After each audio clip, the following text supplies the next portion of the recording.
What if the most powerful thing you ever did was simply pick up a device, press a button, and say hello into the unknown? Stick with me, because today's story starts with one man, one machine, and 6 miles of open air, and it ends with a world that has never stopped talking since. The year is 1909. There are no smartphones, no Wi-Fi, no internet.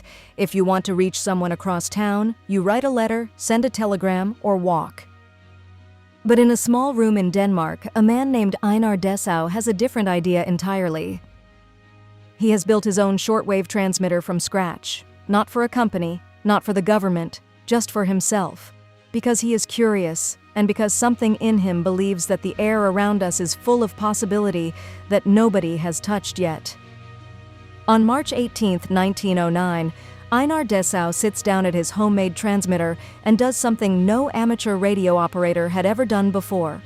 He sends his voice through the air. Not a telegraph click, not a Morse code dot and dash. His actual living, breathing human voice carried on a radio wave, traveling 6 miles across the Danish countryside to a government radio post on the other end. 6 miles. That may not sound like much, but understand what that moment was. A private citizen, with equipment he built himself, reached out and touched someone across a distance using nothing but air, electricity, and will. The man on the other end heard him, and in that moment, without anyone declaring it, without a ceremony or a headline, the age of amateur radio was born. What Einar Dessau started that morning grew into one of the most remarkable grassroots movements in human history. By the 1920s, hundreds of thousands of amateur radio operators, ordinary people with homemade equipment and a burning curiosity, were filling the airwaves across America and around the world. They called themselves hams. That word started as an insult, coined by frustrated professional telegraph operators who thought these amateurs were clumsy and in the way. The amateurs heard it, laughed, and kept the name. Today, there are more than 3 million licensed ham radio operators around the world. During every major disaster, from hurricanes to earthquakes, when all other forms of communication fail, it is the ham radio operators who keep the lines open and save lives. All of it traces back to one man in Denmark who just wanted to see if he could reach someone across the air. Here is what strikes me about Einar Dessau every time I think about this story.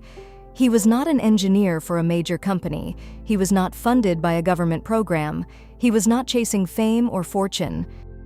He was just a person who believed that connection was possible and who was willing to sit down in a quiet room and try. And because he tried, millions of people around the world eventually found their voices on the air. That is the kind of story that stays with you, the kind that asks you a quiet question about your own life. Think about the signals you carry, not on a radio frequency, but in your memory.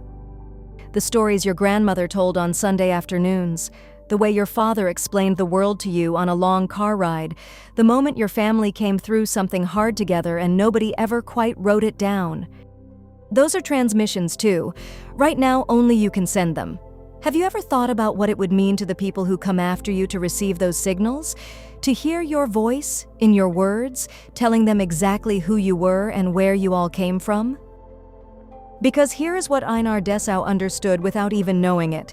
It does not matter how far the signal travels. What matters is that you send it.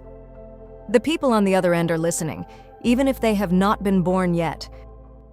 If today's story sparked something in you, then you are in exactly the right place.